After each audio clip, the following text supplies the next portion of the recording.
దీనిపైన యాక్షన్ తీసుకోవాలని చెప్పి అందరూ పోరాటం చేయడం జరిగింది. ఇంతవరకు బీజేపీకి చిత్తశుద్ధి లేదు. బీజేపీ నరేంద్ర మోడీ గారికి ప్రభుత్వానికి చిత్తశుద్ధి ఉండుంటే ఈరోజు అమిత్ షాని బర్తరఫ్ చేసి ఉండాలి, లేదనుకుంటే క్షమాపణ చెప్పించి ఉండాలి. కానీ వాళ్ళు క్షమాపణ చెప్పించకపోగా మళ్ళీ కూడా వాళ్ళు అనుచిత వ్యాఖ్యలు, మళ్ళీ బాబూజీ పైన కూడా అనుచిత వ్యాఖ్యలు వస్తూ ఉన్నారు. మేము బాబూజీ గారి, అంబేద్కర్ గారు వీళ్ళిద్దరూ కూడా ఈ దేశానికి రెండు కన్నులు లాంటి వాళ్ళు. వారిద్దరిని మీరు గౌరవించినప్పుడు మీరేమి రాజకీయాలు చేస్తారు, మీరేం ప్రజలు ఉద్ధరిస్తారని చెప్పి మేము సూటిగా కాంగ్రెస్ పార్టీ తరఫున నేను ప్రశ్నిస్తూ ఉన్నాను. ఈరోజు రాష్ట్రంలో ఇంకొక బాధాకరమైన విషయం, ఈరోజు ఎన్డీఏ కూటమిలో ఉన్నటువంటి తెలుగుదేశం పార్టీ, జనసేన ఇక్కడ పరిపాలన సాగిస్తూ ఉంది. తిరుమల తిరుపతి దేవస్థానంలో రాత్రి ఒక దుర్ఘరమైనటువంటి, ఒక బాధాకరమైనటువంటి సంఘటన ఒకటి చోటు చేసుకుంది. అయ్యా పవన్ కళ్యాణ్ గారు, మీరు పదే చెప్తూ ఉంటారు మా హోమ్ మినిస్టర్ బాగాలేదు, ఈ పోలీసు వ్యవస్థ బాగాలేదని. అందుకని మీకు ఓటేసి గెలిపించింది. దీనికి పవన్ కళ్యాణ్ గారు సమాధానం చెప్పాలని తిరుపతి జిల్లా అధ్యక్షుడిగా కాంగ్రెస్ పార్టీ తరఫున నేను డిమాండ్ చేస్తూ ఉన్నాను. ఈరోజు 6 మందిని మీ యొక్క పరిపాలన వైఫల్యం వల్ల మీరు దాన్ని వైఫల్యం చెందడమే కాకుండా వారి యొక్క 6 మంది ప్రాణాలు పొట్టలో పెట్టుకున్నారు. అది మీ వైఫల్యమే, మీ ప్రభుత్వ వైఫల్యం అని చెప్పి కాంగ్రెస్ పార్టీ తరఫున ఇండియా కూటమి ద్వారా మేము సూటిగా ప్రశ్నిస్తూ ఉన్నాం. దీనికి మీరు సమాధానం చెప్పాలి, లేదనుకుంటే మీరు వెంటనే మీ ప్రభుత్వాన్ని గది దిగాలని చెప్పి మేము డిమాండ్ చేస్తూ ఉన్నాం. చంద్రబాబు నాయుడు గారికి ఇంకొక సూటి ప్రశ్న వేస్తూ ఉన్నాను.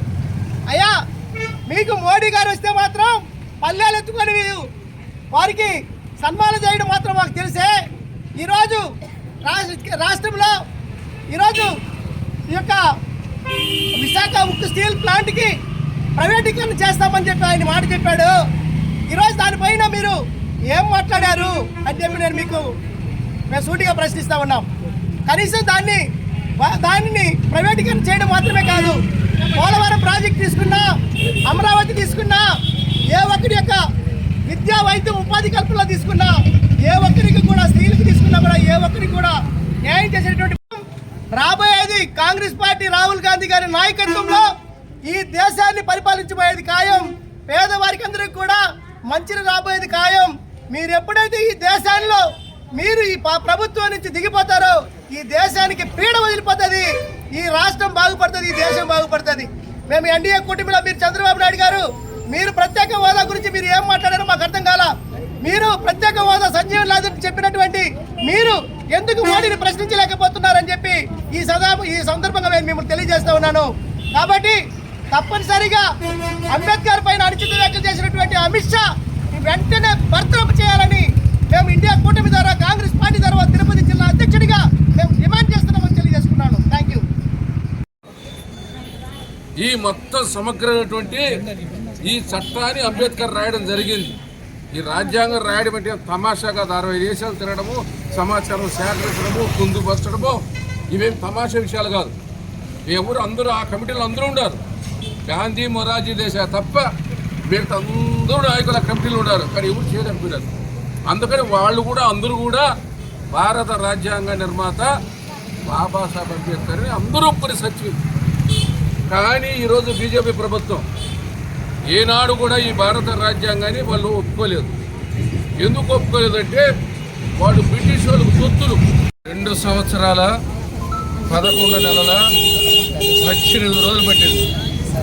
దాదాపు 60 దేశాల నుంచి కూడా సమాచారాన్ని, ఆ దేశాల చట్టాలు ఎట్టున్నాయి అవన్నీ కూడా సేకరించడం జరిగింది.